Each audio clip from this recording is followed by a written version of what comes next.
Tahimik na boarding house lang naman ang gusto ni Victoria Santiago.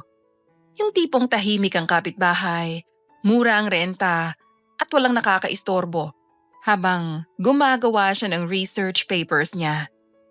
Pero sa unang linggo pa lang, isang lalaki na agad ang bumabagabag sa isip niya. Si Sebastian, ang janitor. Laging nakayuko, na parabang takot na takot, itaas ang ulo. Madalas ding nakasuot ng malalaki at mahahabang damit. Mahaba ang bangs na parang laging tinatago ang muka. Kaya naman napapaisip si Victoria kung ano nga bang itsura ng binata. At may boses na baritono kapag nagsasalita ng, "Good morning, ma'am." "Grabe, Vic!" Bulong ng roommate niyang si Jenna, isang umaga habang pinagmamasdan nila si Sebastian na nagwawali sa labas. "Jenna, hindi porket tahimik ang isang tao may pinagdadaanan na. Malay mo, tahimik lang talaga siya, hindi ba? At saka, parang hindi naman bago sa atin na makakita ng ganyan. Mga introvert at nerd na may sariling mundo." "Kasi naman, Beshi, minsan napapaisip ako kung ano kayang itsura niya sa likod ng mahaba niyang bangs. Sa tindig kasi niya kahit nakatago sa malaking damit na yan, alam ko may nakatagong matitigas na abs dyan." "Ayan ka na naman sa mga abs-abs na yan. Alam mo, mabuti pa siguro pumasok na tayo sa boarding house natin. Dahil makabasigawan pa tayo dito ni Aling Rosario kapag nalaman niyang nakatambay na naman tayo dito." Ani Victoria sa kaibigan. "Mabuti pa nga siguro dahil nagugutom na ako." Sang-ayon naman ng kaibigan. Naglakad na sina Victoria papasok ng boarding house nila. Oo, magkahiwalay sila ng boarding dahil ang kinuha ni Victoria ay isang solo room.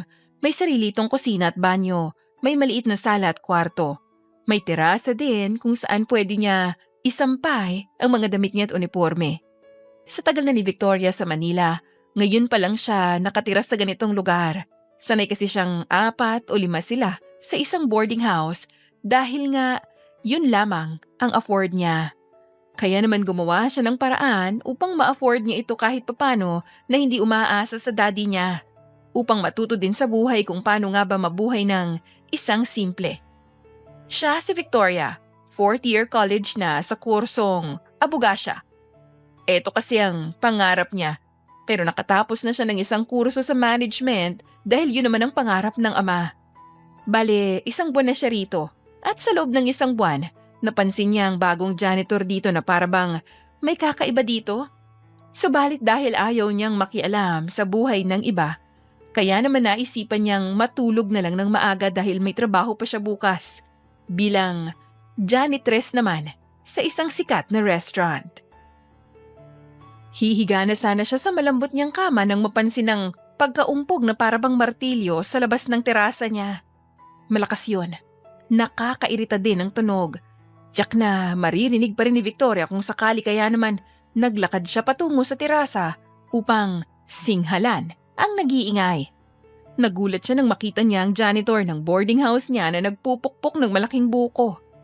Alam mo ba kung anong oras na, Seb? Anya pa na akala mo ay kaibigan niya ang binata. Tumigil naman ito sa ginagawa at tumingala sa kanya. Nasa 2 palapag lamang kasi ang silid niya kaya hindi ito ganun kataasan. "Magandang gabi, Binibini." Sabi pa nito. "Walang maganda sa gabi ko, Seb. Bakit ka ba nag-iingay sa ganitong oras? Alam mo bang naririnig kita sa loob ng silid ko?" "Sorry, kailangan ko lang kasi itong buksan." "Hindi mo kasi mabubuksan yan gamit ang maliit na patalim na yan." Ito lang kasi meron ako eh." "Bakit? Ano bang gagawin mo dyan?" "Iinumin ko." Patanong din na tanong nito. Hindi napigilan ni Victoria ang magtaas ng kilay dahil sa sinagot nito sa kanya. Kahit na nakatingala ang binata sa kanya, ay hindi pa rin niya nakikita ang mukha nito dahil sa buhok at bangs nito. "Wow talagang pinipilosopo mo ko?" "Hindi naman, talagang iinumin ko ang sabaw na to eh. Gusto ko lang matikman." "Gusto mong matikman? Ngayon ka lang ba titikim yan?" Usisa pa ni Victoria. Sabagay, ang buko ay hindi rin naman mura. Dahil ang ibang buko juice sa bangketa na walang asukal at hindi puro ay nasa 10 piso na. Paano pa kaya ang buo at malaking buko, di ba? Dahil nakaramdam ng konsensya si Victoria ay nakaisip siya ng paraan. Antayin mo ako sa lobby. May pupuntahan tayo. Anya. So naman? Basta, antayin mo ako ron. Saka siya aligagang naghanap ng jacket na pwede niyang ipatong sa suot na pajama na Hello Kitty. Dali-dali siyang bumaba sa lobby at totoo nga na nakita niya si Sebastian roon, naghihintay. Buti naman marunong kang makinig. Kasi sabi mo. Buti naman. Tara na. Inaya ni Victoria ang binata sa malapit na food cart sa may bayan upang dun maghanap ng buko juice. Ang akala ni Victoria ay matutuwa ang binata ngunit hindi. Tahimik lamang ito sa tabi niya habang pinagmamasda ng mga pagkaing binigay niya rito. Nagtataka din siya na parabang hindi sanay kumain ng binata ng mga ganitong pagkain. Ayaw mo ba ng kwek-kwek? Tanong pa niya kay Sebastian sabay kagat sa kikiam na nasa stick. Ano ba laman ito sa loob? Tanong ni Sebastian habang sinusuri ang hawak na kwek-kwek. Seryoso ba? Hindi mo pa nakakain ng ganyang pagkain? Gaano ka kahirap para hindi mo pa tumatikman? Magkano bang sinasahod mo sa boarding? None. Anong none ka dyan? Ang ibig sabihin, hindi ka nababayaran ng owner ng boarding? Aba, hindi ata tamang bagay na yun. It's okay. Libre naman lahat na meron ako ron eh. Mabuti pa. Tikman mo na yan bago pa lumamig. Isawsaw mo sa suka na nasa baso na yan at isubo mo lahat. Utos ni Victoria na sinunod naman ni Sebastian. Nung una ay hindi maipinta ang mukha ni Sebastian. Subalit matapos ang ilang tikim niya sa mga pagkaing naroon, ay walang sawa na nitong tinikman ang lahat ng nandoon. Madaling araw na silang nakauwi. Busog na at masaya. Ito ang huling beses na naramdaman ni Victoria ang ganitong pakiramdam at sa tao pang hindi niya ganun kakilala. Habang naglalakad sila sa madilim na eskinita pa uwi ng boarding house, ay maraming mga tanong ang sumagi sa isipan ni Victoria. Bakit pala nakatago ka sa makapal na bangs na yan? Maayos ka bang nakakakita? Usisa niya. Oo naman, kahit papano. Pero bakit ayaw mong ipakita ang mukha mo? Wala namang masama kung gupitin natin yung bangs mo. Mas maaliwalas at presko ang mararamdaman mo kung wala yan. May dahilan ako, kaya ako ito ginagawa. At hindi ko pa alam kung kaya ko siyang gupitin. Naiintindihan ko naman. Pero kung kailangan mo ng tulong, ay handa akong tulungan ka. Nakangiti pang sabi ni Victoria. Subalit kesa sumagot si Sebastian sa kanya, ay tumigil ito sa paglalakad kung saan malapit na sila sa gate. Bakit? May problema ba? Bakit mo ba ito ginagawa? Di ba tulad mo, wala naman pakialam dapat sa tulad ko? Tanong nito. Ang kaninang masayang ngiti ni Victoria ay nawala dahil sa naging tanong nito sa kanya. Inaamin ni Victoria na hindi rin niya alam ang dahilan kung bakit. Basta ang alam niya ay magaan ang pakiramdam niya sa binata. Safe at hindi nakakaramdam ng takot o ano paman. Nang gabing yon, tanging ang ilaw sa poste, ang ilaw nilang dalawa, ay sinagot niya ang tanong ni Sebastian sa kanya. Hindi ko rin alam eh. Basta ang alam ko, masaya ako ngayong gabi. Alam ko naman na mabuti kang tao. Kaya naman, mapagkakatiwalaan mo ko. Di mo alam ang sinasabi mo. Bakit mo naman nasabi yan? Masama bang makipagkaibigan sa'yo? Hindi mo ako dapat kinakaibigan, Victoria. Sa lalim at buong-buong boses ni Sebastian, ay sandaling nakaramdam ng kuryente sa buong katawan si Victoria. Para kasing binabalaan siya nito na wag nang makipaglapit sa kanya. Dahil hindi niya magugustuhan ang gagawin nito. Wala akong nakikitang masama kung gusto ko makipagkaibigan sa'yo. Sa'yo baka wala, pero sa akin ay iba ito. Wala pa na isang babaeng nagtangkang kausapin ako. Lalo nang samahan ako sa mga bagay na di ko alam. Ayokong sa huli matakot ka sa akin at pagtulakan mo ako palayo. Ano bang sinasabi mo dyan?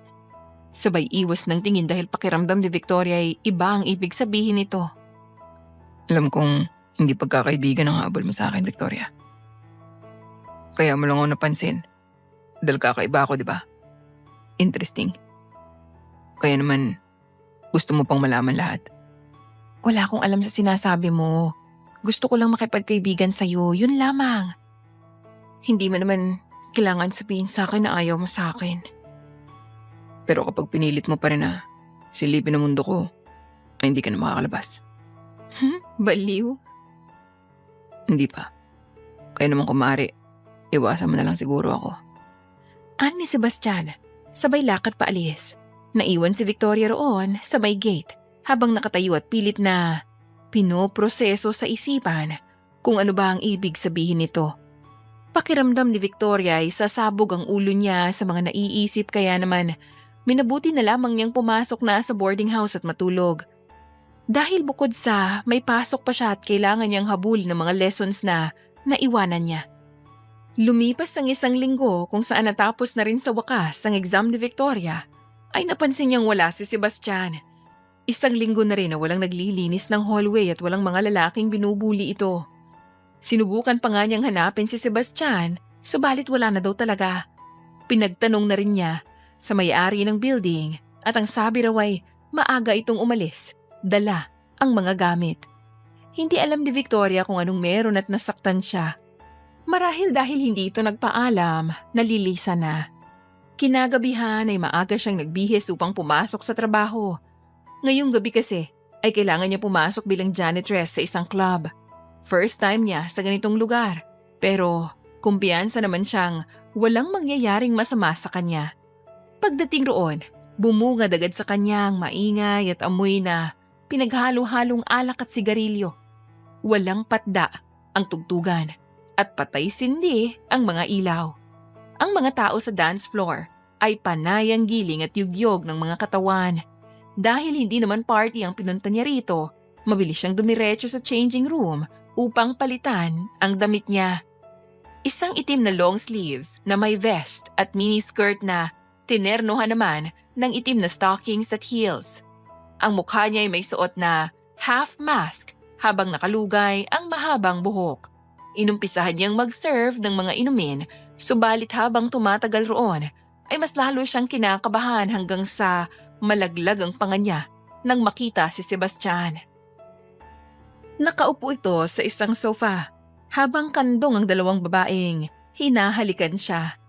Ang tingin ni Sebastian ay diretso sa kanya na parang kilalang kilala siya nito. Kumabog ng mabilis ang dibdib ni Victoria, hindi dahil sa takot, kundi dahil sa kaba. Bakit narito ang binata sa ganitong lugar? Ibang-iba ito ngayon, nakasuot ng itim na suit na bumagay sa hugis at ganda ng katawan. Idamay na rin ang buhok nito na maayos ng pagkakagupit. Napakagatlabi siya dahil nakakalaglag ng panty ang itsura nito. Nakilala niya ito base sa katawan. Nakamali dahil ang lalaking yon ay si Sebastian talaga. Miss, magkano ka? Biglang singit ng matandang lalaki na may malaking tiyan. Hindi agad nakapag-react si Victoria nang hipuan siya nito sa puwet. Magkano ka, miss? Kahit magkano, sabihin mo lang, basta isang gabi. Anong sinabi mo, Gurang? Ayan ang gusto ko sa babae, palaban. Mas lalong inilapit ng matandang nakakadiri nitong katawan kay Victoria. Amoy na amoy ni Victoria ang amoy imburnal nitong bibig, kaya pigil hininga siya ngayon. Lumayo ka po sa akin, sir, at baka mamatay ako sa baho ng bunganga mo. Mo, ay alam kong nasisilaw sa pera. Hindi pa nakontento ang matanda at inilapit pa nito ang katawan sa dalaga. Halos panlambot na naman si Victoria sa takot dahil alam niyang magkakaroon ng gulo kapag pinatulan niya to. Bitawan niyo ako, sir. Waitress po ako dito at hindi bayaran. Ganun na rin yon. Pwede ka naming bilhin sa halaga kahit magkano ka pa. Kaya sabihin mo na sa akin at ako na ang bahala sa isang gabi mo. Bitawan niyo po ako. Baka mamatay ako sa suffocation kesa sa tama ng saksak ngayon. Huwag ka nang magpakipot. Bitawan niyo ako, sabi! Sigaw ni Victoria at sabay tulak sa matanda. Bumagsak naman ito sa lapag, kaya naman nahinturi ng mga sayawan na tugtugin sa dance floor. Ang mga customer ay sa kanila na ngayon nakatingin. Karapatan mong itulak mo ako, ha? Hindi mo ako kilala, hindi mo alam ang kinakalaban mo. Sigaw ng matanda. Sorry po, sir, pero hindi po ako bayarang babae. Narito po ko para magtrabaho ng maayos. Magtrabaho ng marangal? Alam mo ba sinasabi mo? Narito ka sa ganitong lugar, tapos marangal na trabaho? Ginagamit mo bang utak mo, miss? Pero yung mga bayaran, hindi rin lahat ng club ay masama. Hindi lahat ng tao rito sa loob ng club ay gaya mong puro kahalayan ang nasa utak.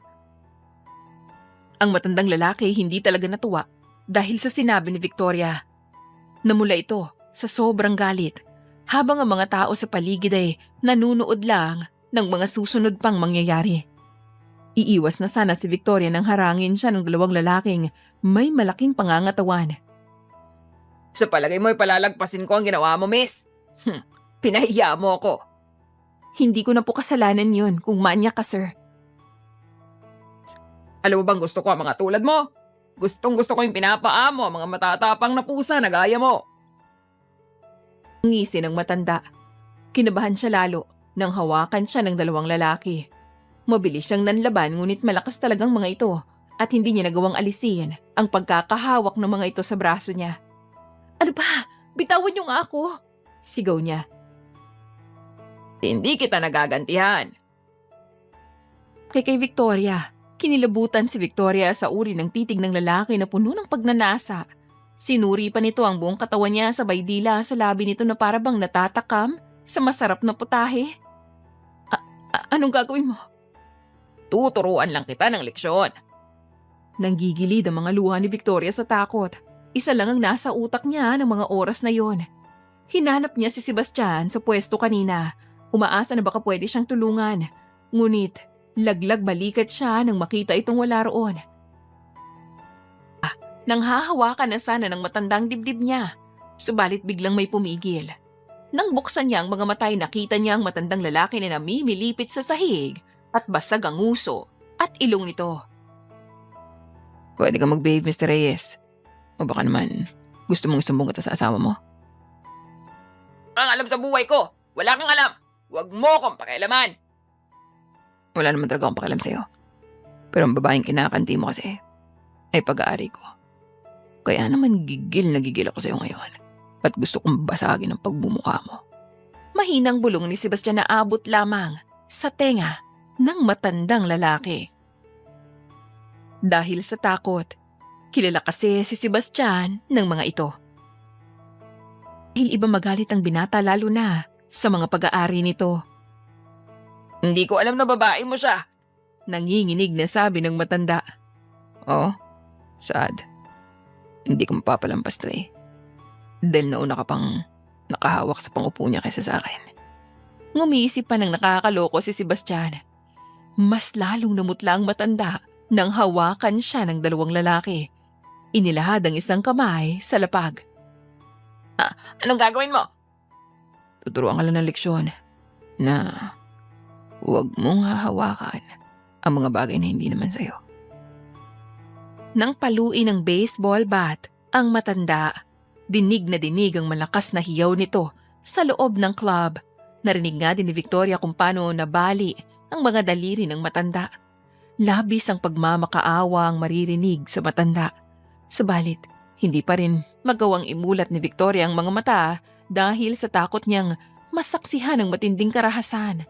Nagkaroon lamang siya ng lakas na imulat ang mga ito nang marinig ang mahinang bulong ni Sebastian sa tenga nito. Nagpatianod siya sa paghila nito sa kanya hanggang sa makalabas na sila sa club. Si Victoria ay huminga ng malalim at paulit-ulit habang nakatayo sa gilid ng madilim na eskinita. Mula sa nangyari sa loob ng club, sa isang iglap, ang tahimik na janitor at binubuli lamang noon ay biglang nagbago. Bagong tao kung saan ang presensya pa lang niya ay nakakatakot na. Seb, ikaw, hindi natapos ni Victoria ang sasabihin dahil sa nanginginig ang mga labi niya. Tumayo si Sebastian ng diretso sa harap niya. Hawak pa rin ang baseball bat sa kamay. May bakas pa nga yun ng dugo. Dugo ng matandang bumastos sa kanya kanina. Kung saan ginamit ang bagay na ito upang parusahan ng matandang yun. Aman, kung ano nga ba, Victoria? Malamig na sabi gamit ang malalim na boses na Kahit sino talaga kikilabutan. Ako, o kilala mo lang base sa nakikita mo palagi. Pero hindi mo magagawa ang mga bagay na yun. Ang Sebastian na kilala ko ay mabuting tao.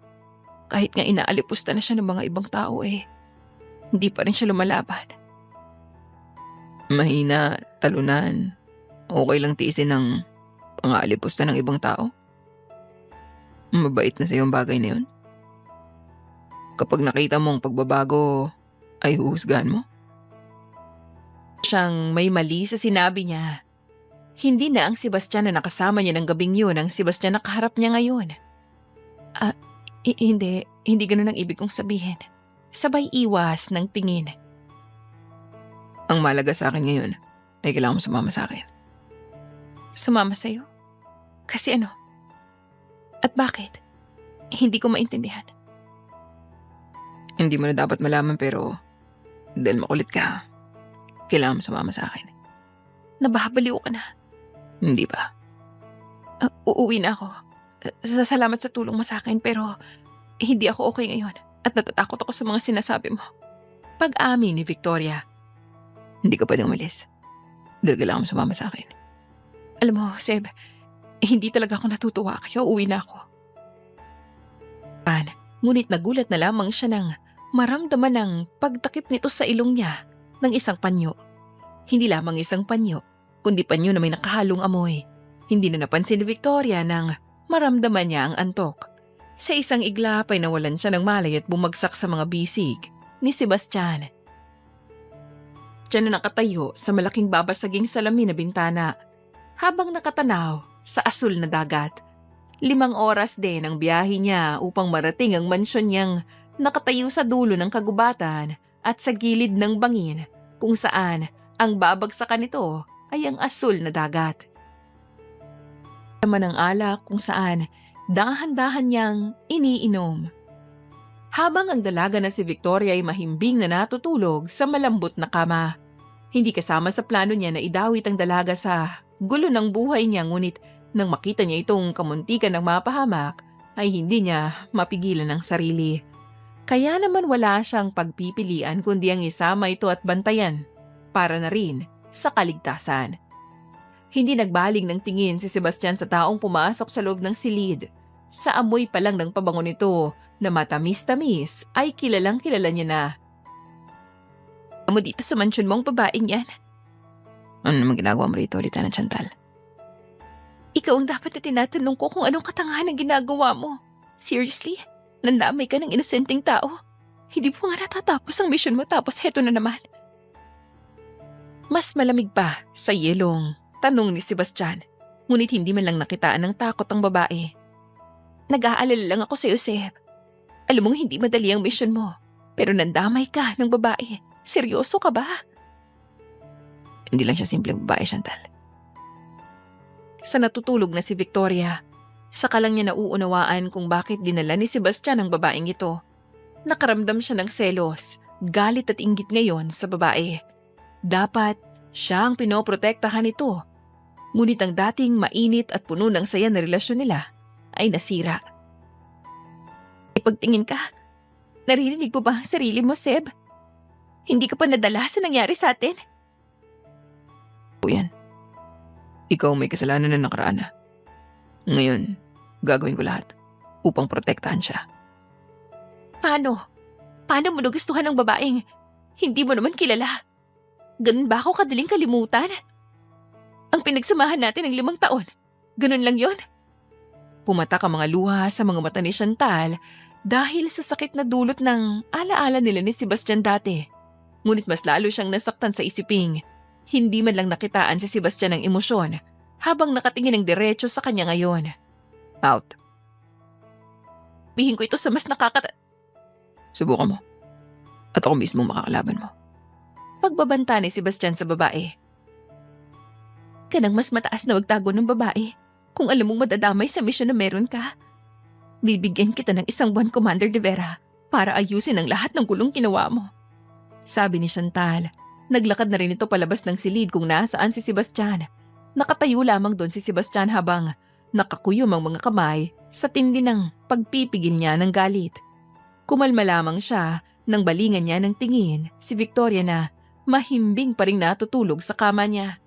Sa huli, binitawan ni Sebastian ang baso sa ibabaw ng round table at dahan-dahang tumabi sa dalaga. Parang batang yumakap sa ina, kasabay ang pagpikit ng mata niya. Kampante ang pakiramdam kapag nasa tabi o kapag malapit sa kanya si Victoria. Dahil pinapangako niya na poprotektahan niya ito kahit anong mangyari. Sebastian galing sa mahimbing na pagkakatulog nang mapansin niyang wala si Victoria sa tabi niya. Para siyang ipis sa bilis ng pagtayo niya at pagtakbo palabas ng silid. Namumutlat na tatakot dahil sa isiping pwede siyang iwanan nito dahil na rin sa ginawa niyang pagdukot. Natameme siya nang makita ang dalaga sa kusina at abala sa pagluluto ng pagkain na nagkalat ngayon sa ibabaw ng mesa. Napaluhod si Sebastian sa malamig na lapag dahil sa panginginig ng tuhod niya sa takot. Sorry kung pinakialaman ko ang kusina mo. Nagugutom na kasi ako, kaya naman nagluto na lang ako ng mga pwede pang kainin. Akala ko umalis ka na. Bakit naman ako aalis? Matapos mo kong dalhin dito, papaalisin mo ko. Alam mo ba kung gaano kalaking problema ang ginawa mo? Panigurado yari ako sa professor ko nito. Hindi ka ba galit sa akin dahil sa ginawa ko? Bakit naman ako magagalit? Dahil dinungkot kita at dinala kita sa ganitong lugar. Sorry, kung nakinig ako sa usapan niyo ng babae kagabi Hindi ko naman sinasadya pero sa tingin ko rin naman ay hindi naligtas ang buhay ko. Dinawit mo na ako kaya naman siguro naman may responsibilidad ka sa akin. Si Victoria. Hindi ko gusto ang ngiti mo. Yun, Seb, my love. Saka pa humagalpak ng tawa si Victoria. Hindi naman maipinta ang mukha ni Sebastian dahil sa narinig sa babae. Mas lalo tuloy siyang nagduda sa babae at talaga namang kumunot pa ang makapal niyang kilay. Hindi ko gusto ang ngiti mo. Malamig na sabi ni Sebastian habang nakataas ang isang kilay. Bakit? Nakakatunaw ba? Balik ni Victoria sabay kagat sa labi at tawa pa ng mahina. Hindi. Nakakairita. Yan Mr. Kidnapper. Birit ni Victoria. Hindi kita dadalhin dito kung alam kong ganyan ka pala kaingay. Hindi siya pinansin ni Victoria bagkus naglakad na siya patungong lamesa. Umupo roon at nagsimula ng magsandok ng kanin at nag-umpisa ng kumain. Kanina pa kasi nag-iingay ang sikmura niya. Kaya naman hindi na siya nakatiis at nakialam na ng kusina ng binata. Totoo din ang narinig niya ang usapan ng dalawa kagabi. Hindi lamang siya nagpahalata na gising na siya ng mga oras na yon. Wala din kasi siyang magagawa kundi tanggapin na lamang na nadawit na siya sa gulo ng lalaki. Kailangan din niyang maging ligtas para sa daddy niya. Kaya kung ano man ang plano nito, ay tatanggapin niya ng bukal sa loob. Hindi ka ba nagagalit? Dahil dinungkot kita? O magwawala o tatakas? Pelikula yan? Bakit ako tatakas kung buhay ko naman ang nakataya rito? Ayoko pang mamatay na hindi ko natitikman ang langit, Seb. Anong ibig mong sabihin sa hindi pa natitikman ang langit? Usyoso pa ni Sebastian. Kasi nga, wala pa akong first kiss. Hindi ko pa naranasan magkaroon ng boyfriend. Ano bang pakiramdam ng in love, ng nagmamahal? Hindi mo pa naranasan ang mga yan? Ikaw, naranasan mo na ba? Balik tanong ni Victoria tsaka tinitigan si Sebastian sa mga mata nito. Ilang babae na rin ang naikama ko. Walang filter na sagot ni Sebastian na naging dahilan bakit naubo siya ng paulit-ulit. Hindi ka talaga naglalagay ng sensor sa bunganga mo, no? Paano mo nagagawang sabihin yan sa akin ng diretso lang at hindi ka man lang talaga nagdadalawang isip? Bakit ko naman i-deny ang katotohanan kung ilang babae na talagang naikama ko? Hindi ba mas maganda yun para matanggap mo ako agad? Mas lalong inubo si Victoria sa sinabi ni Sebastian. Hindi siya makapaniwalang napatingin sa binata na parang walang sinabing nakakagulat. Alam niyang may gusto sa kanya si Sebastian dahil base na rin ito sa kausap niyang babae kagabi. Pero hindi niya akalain na ganito pala kalakas ang loob nito. Sa tingin mo ba, tatanggapin kita ngayon sa nalaman ko na yan? Hindi ba ako matatanggap? May bahagyang lungkot sa boses ni Sebastian. Well, wala naman akong karapatan sa mga nagawa mo noon. Hindi ako parte ng buhay mo noon. Hindi ko rin naman hawak ang buhay mo kaya normal lang na magkaroon ka ng girlfriend dati. Hindi mo talaga ako matatanggap. Anong pwede kong gawin para matanggap mo ako? Kumalma ka nga. At maupo na dito. Ikain na lang natin to. Tama na yung pagkukwento ng mga ganito. Hindi ako kakain. Hanggat di mo sinasabi sa akin kung anong dapat kong gawin para matanggap mo nakaraan ko. Wala. Kumain ka na. At kung ano man ang ginawa mo dati, ay hindi ko na yan hawak pa. Saad ni Victoria tsaka nagpatuloy sa pagkain. Hindi na muli nangulit si Sebastian sa kanya ng araw na yon. Subalit, ramdam niya na iniisip nito ang mga sinasabi niya. Kaya naman, palihim siyang natutuwa. Oo, maghapon siya sa mansyon na yon na kahit ata cellphone niya ay hindi niya magamit dahil walang signal. Ang tanging meron lamang doon ay malaking library kung saan doon niya inubos ang maghapon na oras. Samantala naman ay si Sebastian na umalis sa mansyon upang sumaglit sa Maynila dahil pinatawag siya ng kuya Nathaniel niya. Iniwan niya muna si Victoria sa isang kasamahan sa trabaho upang bantayan. 6 na oras pa lang siyang nawawalay sa babae ay pakiramdam niya gusto na niyang umuwi upang makita ito. Mabuti naman nagpakita ka na. Ano makailangan mo sa akin, kuya? Bungad niya sa nakakatandang kapatid. Ano na naman to nalaman ko nang dukot ka ng babae at dinala mo talaga sa dulo ng mundo? Ano ba mga tumatakbo sa mga utak niyo ni Adrian, ha? Ang siraulong yun, dinala naman ang katulong niya sa isla. Galit na sabi ng kapatid. May dahilan ako, kuya, kung bakit ko yung ginawa. At hindi basta-basta trip ko lang yan, gaya ni Adrian. Pareho na rin yun, dahil kidnapping pa rin ang ginawa mo. Huwag mo naman ako hayaan na piansahan ka sa kulungan kapag pinahuli ka ng pamilya ng babaeng yan. Hindi ako mahuhuli kung di mo ako isusuplong. Kailangan ko protektahan si Victoria, kuya. Kaya naman ginawa ko yun. Nadamay siya sa misyon ko. Kaya naman obligasyon ko na protektahan siya. Yan nga ba sinasabi ko eh. Kung nakinig ka lang sa akin, di ka na pumasok sa ganyang trabaho, di sana wala kang problema ngayon. May kumpanya ka na dapat mong inuuna pero bakit ka pumasok sa ganyang buhay? Dahil gusto ko. Hindi ka na naman nakikinig sa akin.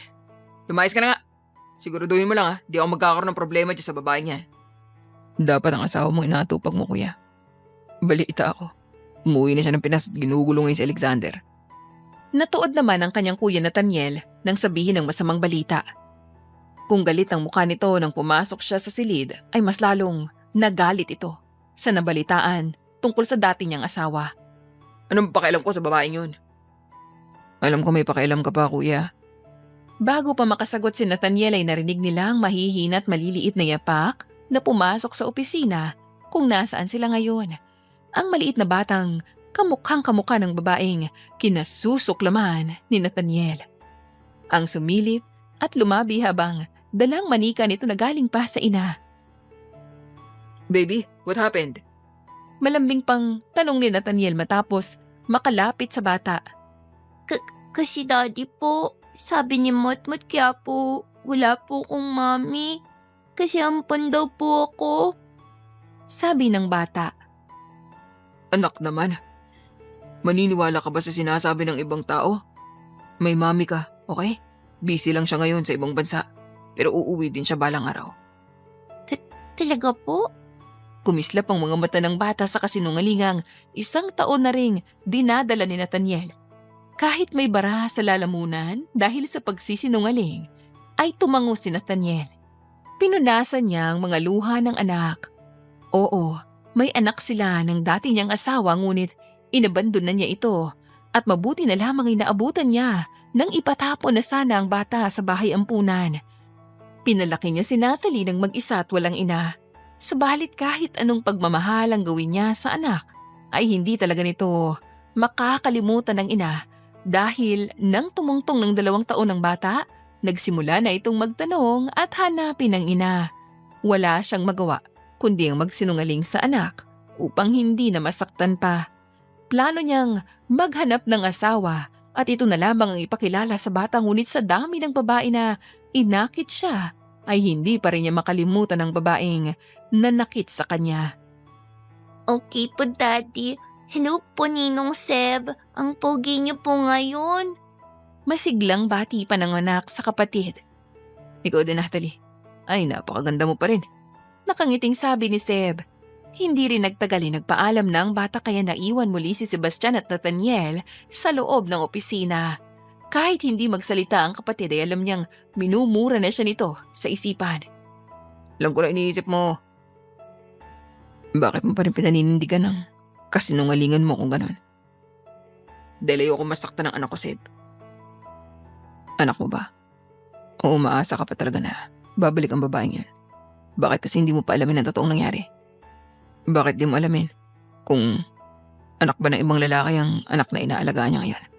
Kaysa naman mabuhay ka sa ganito, maraming katanungan na siya lang din naman ang makakasagot. Hindi mo naiintindihan. Malamig na sabi ni Nathaniel. Hindi talaga rin naiintindihan. Dahil may paraan naman, pero mas pinipili mo pa rin mamuhay ng ganito. O siya, mauna na ako kuya at mag-iingat kayo. Sabi ni Sebastian at saka na siya naglakad paalis sa opisina ng kapatid. Kailangan niya nang umuwi ng mansyon dahil hindi niya na matagalan pa na malayo kay Victoria. Ang tanging babaeng nagbigay muli sa kanya ng lakas upang magpatuloy sa buhay. Ang tanging babaeng bumaliw sa kanya. Kaya niya nagawa ang bagay na to. Subalit hindi siya nagsisisi kung ang kapalit naman ay ang maangkin niya ito. Hapon na rin ang magising si Victoria mula sa pagkakahimbing. Nagpaalam din sa kanya si Sebastian na tutungo sa Maynila upang may asikasuhin. Hindi naman siya mag-isa rito dahil kasama niya ang kaibigan ng binata. Saan ka pupunta, miss? Biglang sulpot ng lalaki na may kaputian at cute.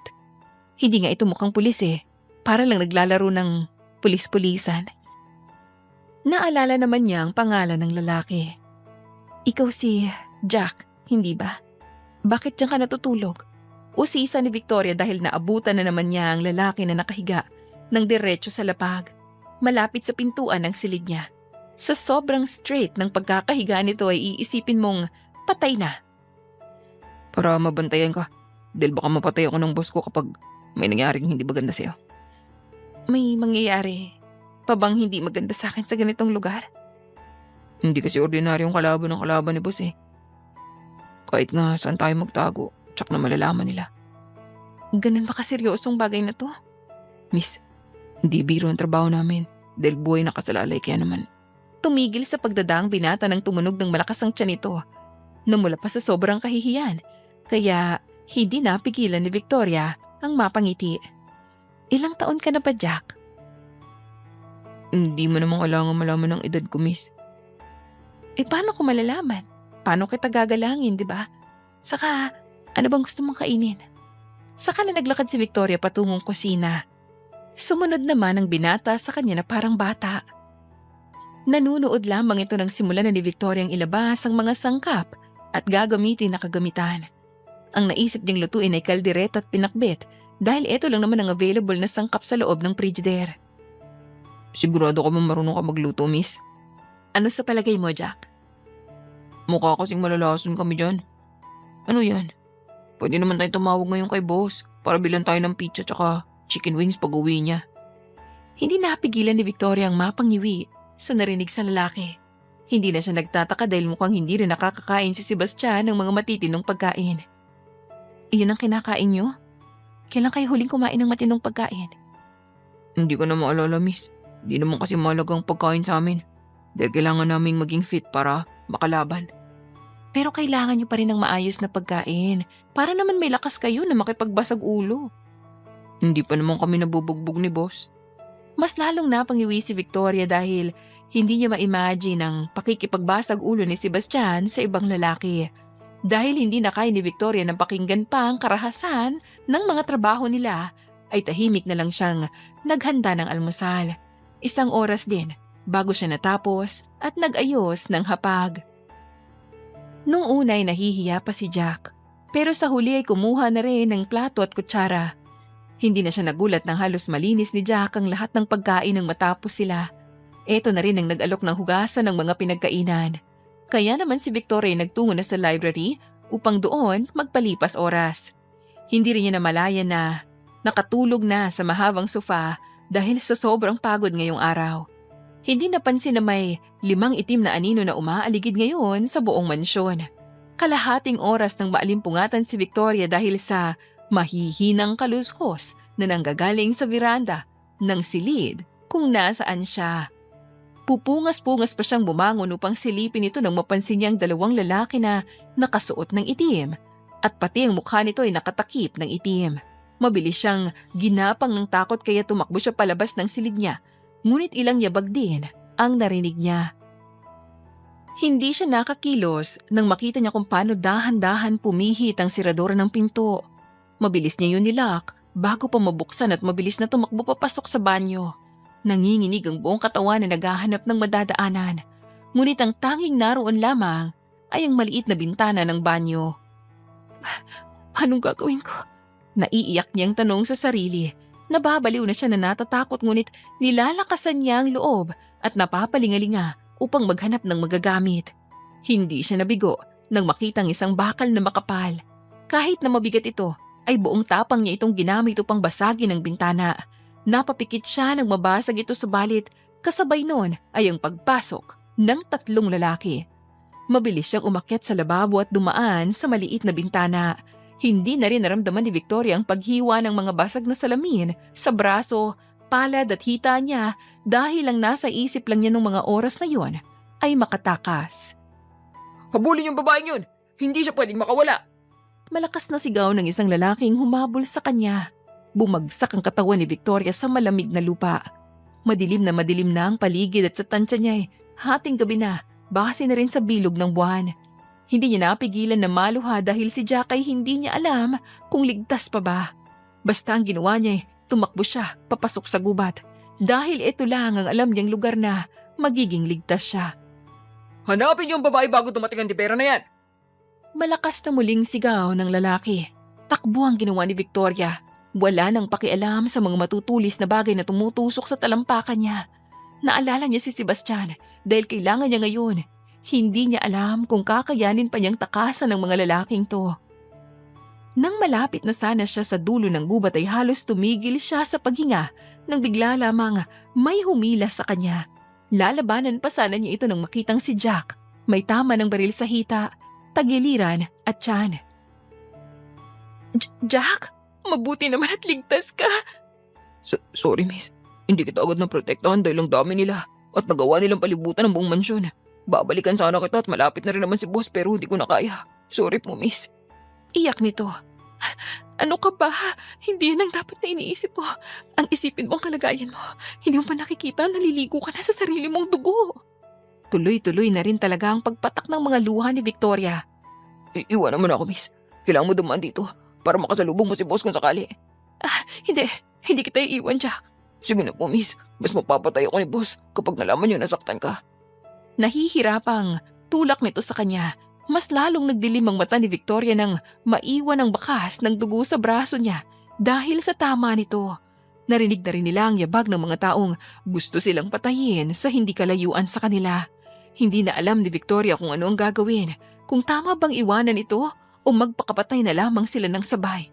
Miss, umalis ka na. Hindi kita iiwan. Sige na po miss, umalis ka na po.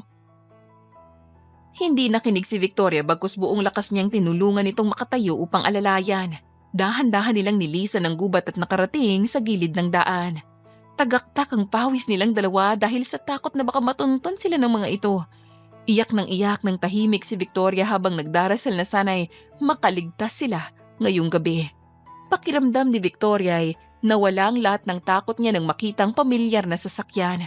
Tumigil yun at bumaba ang driver at mas lalo siyang naiyak dahil ang taong ito ay si Sebastian. Nalabis ang pag-aalala sa muka. May hawak na baril sa kanang kamay at hawak din ng kaliwang braso ang balikat dahil sa tama. Seb! Mahinang tawag niya rito. Binitawan niya muna si Jack sa gilid ng daan upang lapitan si Sebastian. Subalit hindi pa siya nakakalapit ay bigla na lamang silang nakarinig ng isang putok. Ang kaninang mukha ni Sebastian na napupuno ng pag-aalala ay napalitan ng matinding takot. Nakatayo lamang si Victoria sa gitna ng daan at kaharap si Sebastian na nakanganga at hindi makakilos. No! Damn! Papatayin ko kayong lahat! Malakas na sigaw nito at tinutok ang baril sa direksyon ni Victoria. Dalawang lalaki ang natumba sa likuran niya. Pero hindi iyon ang nagpatulos kay Victoria, kundi umaagos na dugo ngayon sa sikmura niya. Miss! Di Vera, malinis na ang paligid. 10 mga armadong lalaki nang imasok sa mansyon mo. Si Jack, sugatan din. Hindi na natapos ng binata ang sasabihin nang bigla na lamang sumulpot sa harapan ni Victoria at tumingin sa kanya. Umubo pa si Victoria ng dugo kasabay ang pagluhod niya sa malamig na semento. Nanginginig ang mga kamay na hinawakan ng puting damit na naliligo na ngayon sa kulay ng pulang dugo. No, baby. Please, listen. Kaya mo to. Okay? May tama ako. Utal pa niyang tanong nang mawalan ng lakas ang buong katawan niya at matumba sa bisig ni Sebastian. Ilapit niyo dito ang sasakyan. Kailangan natin siyang dalhin ngayon sa ospital. Malakas pang utos ni Sebastian sa mga kasama niya. Muli siyang binalingan ni Sebastian at doon nakita ni Victoria ang lungkot, takot at pagmamahal sa mga mata ni Sebastian. Huwag ko matulog. Bakit naman ako matutulog?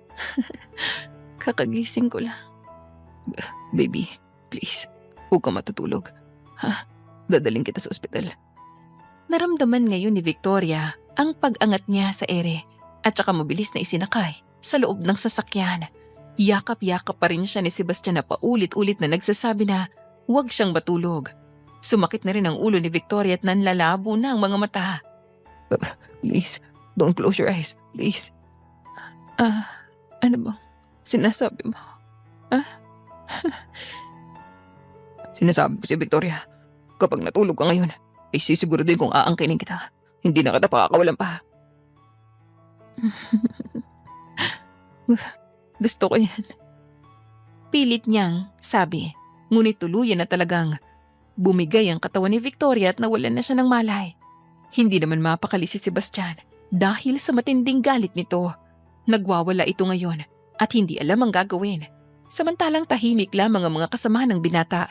Dahil sa tagal nila itong kasama sa trabaho, ay ngayon lamang ito nakitang halos masiraan ng bait ang kaibigan. Isa lamang ang alam nila. Mas lalong magiging mahirap ang misyon nila dahil ngayon meron ng kahinaan ang binata. Makalipas ang 2 araw simula nang mangyari ang kaguluhan na yon, ay hindi pa rin umuuwi si Sebastian sa mansyon ng mga kapatid dahil hindi pa rin nagigising ang dalaga. Ilang beses na ring nagwalang binata sa labas, subalit wala talaga silang magawa kundi antayin kung kailan ito magigising. Mabuti pa magpahinga ka na muna, nag-aalalang sabi ni Cassandra. Paano magpapahinga kung alam kong hindi pa rin siya nagigising, di ba? Hindi mo alam ang pakiramdam kasi. Malamig niyang sabi. Hindi napigilan ni Cassie ang asawa ni Adrian na masaktan sa sinabi ng kaibigan. Sa tingin mo, magigising siya kung babantayan mo siya ng magdamag? Sa palagay mo ba, hindi kami mahihirapan kapag isa ka rin bumigay, ha? Paano kung magising siya? Tapos, ikaw naman ang nasa kritikal. Sebastian, tingnan mo ang tama mo. At hindi pa ito nalalanggasan ulit. Ni hindi ka nga naliligo o nagtutoothbrush. Sa tingin mo ba nakakatuwa ka? Umalis ka dyan bago kita ipakaladkad sa mga guard ng kuya mo. Okay lang sana kung mag-isa ka sa room na to pero kasama mo kasi kami. Dagdag pa ni Cassandra. Hindi na lamang kumibo si Sebastian na parang tuta na tumayo at naglakad palabas ng silid. Doon lamang napahinga si Cassandra dahil nakumbinsi niya ang kaibigan na magpahinga muna. Ngunit hindi pa siya nakakaupo nang biglang bumukas ang pintuan. Hindi ba ang sabi ko sa'yo magpahinga at maligo ka? Malakas niyang sigaw dahil sa inakalang pagbalik ni Sebastian. Pero nagulat siya nang makitang isang hindi kilalang babae. Nasaan si Nathaniel? Alam mo ba kung nasan siya? At sino ka na naman? Sorry kung bigla kang pumasok dito pero gusto ko lang malaman kung alam mo ba kung nasan si Nathaniel. Hindi ko alam. Mukha ba akong tanungan ng mga nawawalang tao? Hindi sana magsusungit si Cassandra, ngunit nakilala niya na ang babae. Eto lang naman ang umabando na sa cute na pamangkin ng asawa na si Nathalie. Hindi na nagsalita at basta na lamang lumabas muli ng silid. Pailing-iling na lamang si Cassandra dahil sa gulo ng buhay ng mga ito. Bumalik siya sa natutulog na si Victoria. Ang kinababaliwan ni Sebastian. Kumuha siya ng basang bimpo at hinilamusan ng dalaga habang nililinisan nito ay napansin niya ang pagbukas ng mga mata nito. Gising ka na. Nasaan ako? At saka pinilit ni Victoria na bumangon ngunit pinigilan lamang siya ni Cassandra. Nasaan si Seb? Tanong pang muli nito. Huwag ka na mag-alala. Pinauwi ko lang siya dahil kailangan niya rin magpahinga. Pero mamaya darating na rin ang asawa ko. Ani Cassandra. Asawa? Oo, asawa ko. Nagtatakang sagot ni Cassandra nang mapansin ang pagluha ng babaeng nasa harapan niya. Sa kabilang banda naman ay si Sebastian na dali-daling bumalik sa ospital nang mabalitaan na gising na ang babae. Hindi pa nga niya natapos i-shave ang bigote niya dahil sa pagmamadali. Subalit sa wakas, nang makarating na siya sa hospital room ni Victoria, ay nawala ang galak niya nang makita ang galit na mukha nito. Nagtataka siyang bumaling ng tingin kay Cassandra na prenting nakaupo sa sofa. Victoria, kinakabahan niyang banggit sa pangalan ng dalaga. Pumunta ka talaga dito ng ganyan ang itsura, Seb? Singit ni Cassandra. Hindi siya pinansin ni Victoria bagkus mas lalong sumama ang tingin nito sa kanya. At saka na umiwas ng tingin. Hindi alam ni Sebastian kung ano bang nagawa niyang kasalanan pero isa lang ang alam niya, na malaking problema to. Anong problema? Nagtatakang tanong din ni Cassandra kay Sebastian. Hindi ko alam. Ikaw ang kasama niya dito, di ba? Balik tanong ni Sebastian. Oo, pero wala naman akong sinabing masama. Ay, kayo na nga mag-usap at lalabas na muna ako. Anya tsaka iniwan ng dalawa. Lumapit naman si Sebastian sa babae ngunit hindi pa rin siya nito kinikibo. Baby, Victoria, may problema ba tayo? May masakit ba sa'yo? Hindi mo na ba ako maalala? Sunod-sunod na tanong ni Sebastian. Huwag mo nga akong tawaging baby. Mukha ba akong bata sa'yo? Masungit na sabi ni Victoria. Umupo na lamang si Sebastian sa kalapit na upuan upang mas makausap ang dalaga. Ano bang nagawa ko? Bakit ka galit? May nagawa ba ako? May nangyari ba dito na hindi ko alam? Wala. Bakit ka galit? Wala akong maalala na nagawa ko ha. Di wala kang ginawa. Dahil ba ito sa hindi ako ang unang bumungad sa'yo? Ano naman ngayon? Kailangan ba ikaw? Mataray rin, nasabi ni Victoria. Ano ba nagawa ko? Bakit di mo sabihin sa akin? Wala nga. Ano ba? Ano ba kasing ginagawa mo dito? Hindi ba may tama ka rin? Mas malaga sa akin na malaman kung ano bang nagagalit mo sa akin. Hindi na yun mahalaga. Dahil ano bang mapapala mo ron? Kaya nga sabihin mo sa akin. Parang di ako nangula dito kung ano bang ginawa ko. Bakit di mo sabihin?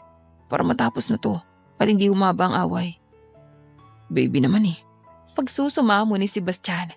Hindi na nakatiis si Victoria kaya naman tumingin na siya ng diretso kay Sebastian. Ang kaninang mata niya na puno ng tapang ay nawala at nakapalitan ng lungkot at sakit. Umamin ka nga sa akin. Hindi ka ba makontento sa isang babae ha? Kailangan ba?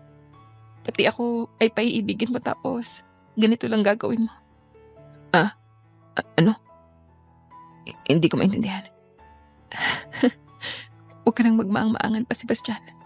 Sa palagay mo ba, pangkabit lang ang ganda ko, ganon? Na kaya mong gawin sa akin yun? Kabit? Saan mo nakuha ang salitang yan? Umamin ka nga sa akin.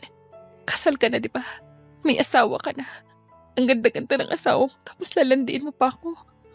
Paano kung kasira pala ako ng pamilya nang hindi ko alam? Paano mo maaatim yun, ha? Mahabang litanya ni Victoria. Doon na naintindihan ni Sebastian kung saan ba nanggagaling ang galit nito sa kanya. Hindi niya napigilan ng mapangiti ng simple dahil nagsiselos ang babae ngayon. Sa isiping, may asawa na siya. Sino naman nagsabi sa'yo na may asawa ko? Tanong pa niya. Hindi na para malaman mo pa.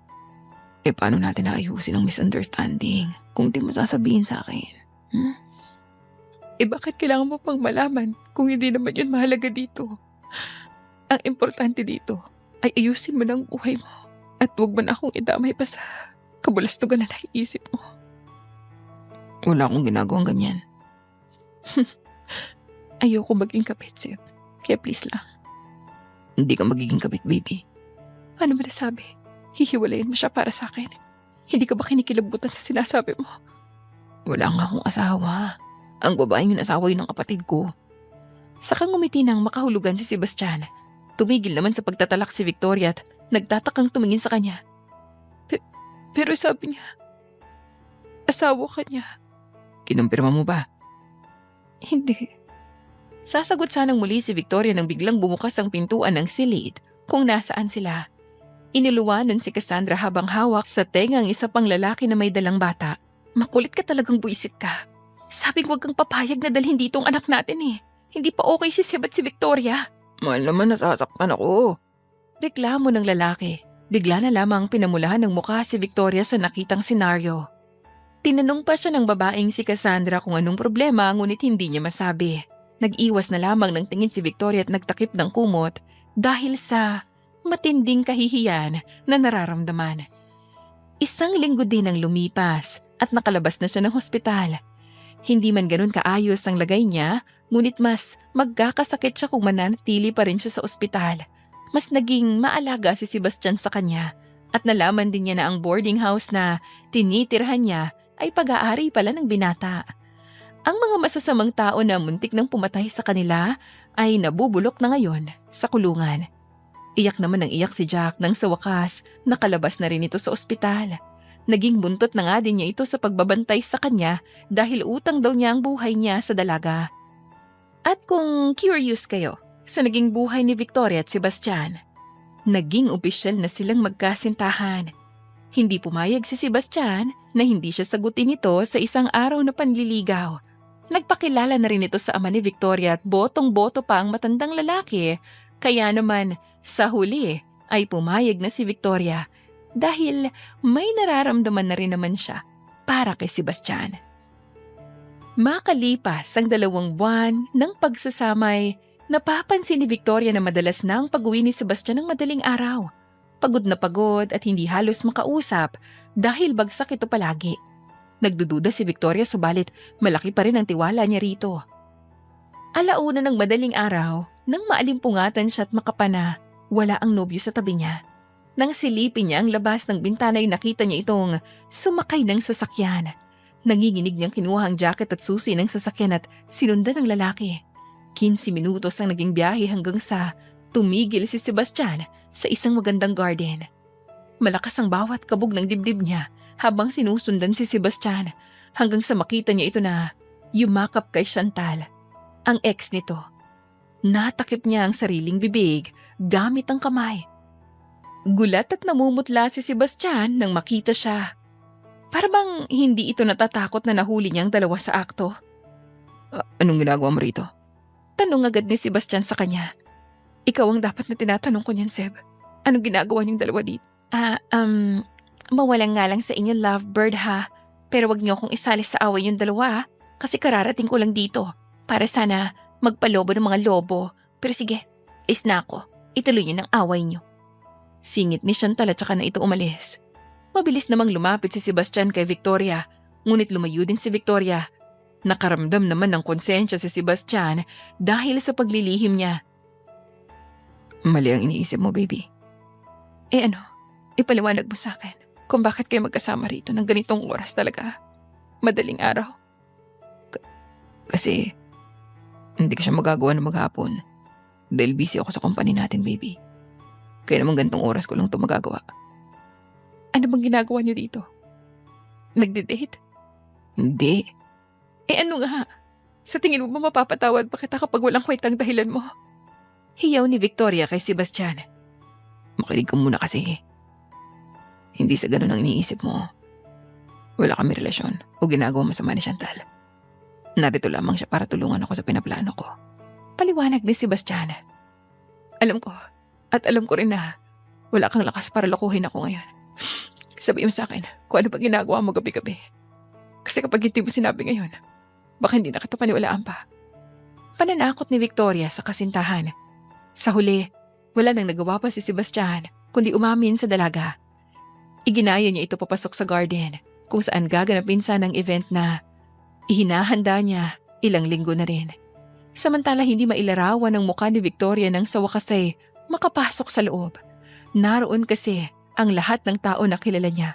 Ang mga kaibigan niya, si Jack, ang mga kapatid ni Sebastian at mga asawa nito. Nakaupo sa damo at sabay-sabay na nagpapalobo ng mga lobo na nagkalat ngayon sa lapag. Marami ding mga bulaklak, lalo ng isang napakalaking letra na nakasulat sa harapan niya. Hindi makapaniwala si Victoria sa nakikita niya ngayon. Dahil alam mo na ang sikreto ko, wala nang dahilan para itago pa to, di ba? Bakit?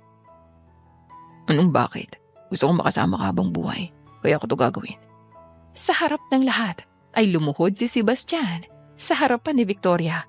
Naglabas ng isang maliwanag at napakagandang singsing na may malaking diamond.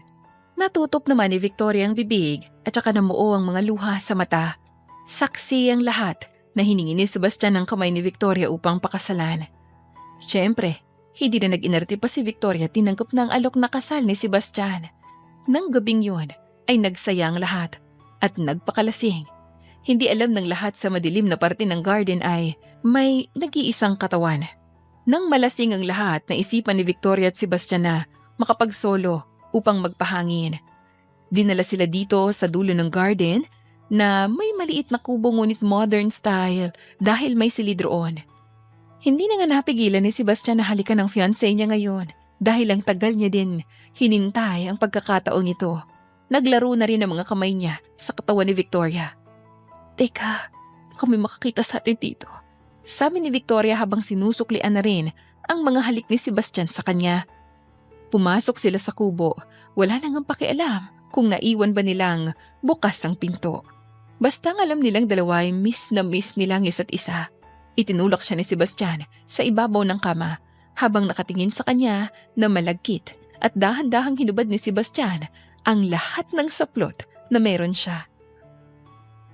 Napanganga si Victoria nang makita ang ganda ng katawan ng fiancé kahit na may mga pilat ito dahil sa pagiging pulis. Ang hindi niya inaasahan ay ang makita ang malaking bagay na nakasaludo ngayon sa kanya. Gagawin na pa natin ngayon? Bakit? Ayaw mo ba? Tanong ni Sebastian na hindi pa rin napuputol ang tingin sa kanya. Sunod-sunod na lumunok si Victoria sa init na mas lalong dumagsa sa katawan niya. Tinatanong ko lang naman para alam ko rin yung gagawin ko. Wala kang gagawin. Dala ko gagawa lahat. Ang kailangan mo lang gawin ay humiga rito at damhin lahat ng pagpapaligaya ko sa'yo. Matapos nun ay muling hinalikan ni Sebastian si Victoria. Mas marahas at mas mapangakit. Wala na nga rin magawa ang dalaga ng maramdaman ang lamig ng gabi sa balat niya. Ang mga halik ni Sebastian sa buong katawan niya at kung paano nito nilaro ang dalawang bundok niya. Wala na siyang pakialam sa malakas na ungol na lumalabas ngayon sa bibig niya, lalo na nang iparte ni Sebastian ang mga hita niya. Para itong swimmer na bigla na lamang nag-dive doon. Dila halik at lamutak ang ginawa nito sa pagkababae ni Victoria. Walang magawa kundi kumapit sa bedsheet habang pinapaligaya siya ni Sebastian. Napaos na nga siya sa kakaungol ng tigilan ng lalaki ang namamagat na mumula na perlas. Ang akala niya ay tapos na. Ngunit hindi. Dahil nang muling tumaas ang halik ni Sebastian sa labi niya, ay doon naman siya nakaramdam ng matigas na bagay na pilit na pumapasok sa kanya. Relax. Paano ko magre-relax kung parang sinasaksak mo ko? Malakas na sigaw ni Victoria. Dahil hindi niya magawang baliwalain ang malaking bagay na wawasak ata sa kinabukasan niya. Nahirapan din ako dahil ang sikip mo. Saka pa napapikit si Sebastian na tila nahihirapan nga. Doon, nakaramdam lalo ng excitement si Victoria. Kaya naman lumabas ang isang salita na hindi niya inaasahan na pagsisisihan niya habang buhay. Make me yours, baby. Isagat mo. Para yung magic word. At nagawa na lamang ni Victoria ng gabing yon ay umungol ng umungol dahil hindi ata sila lalabas ng kubong yon hanggat hindi sila nakakabuo. Wala naman kamalay-malay ang mga kaibigan at kapamilya nila na mahimbing na natutulog sa labas na may 2 taong halos masira na ang kama sa pagpapaligaya sa isa't isa. Tila mga asong umaalulong dahil sa saya at ligaya. At matapos ang gabing yon, ay nagpakasal si Victoria at Sebastian sa simbahan at namuhay sila ng maligaya. Dear listeners, dito na po nagwawakas ang isa na namang napakagandang kwento ng pag-ibig ni Victoria at ni Sebastian. Maraming salamat po sa pakikinig at naway makasama ko kayong muli sa susunod na kwento.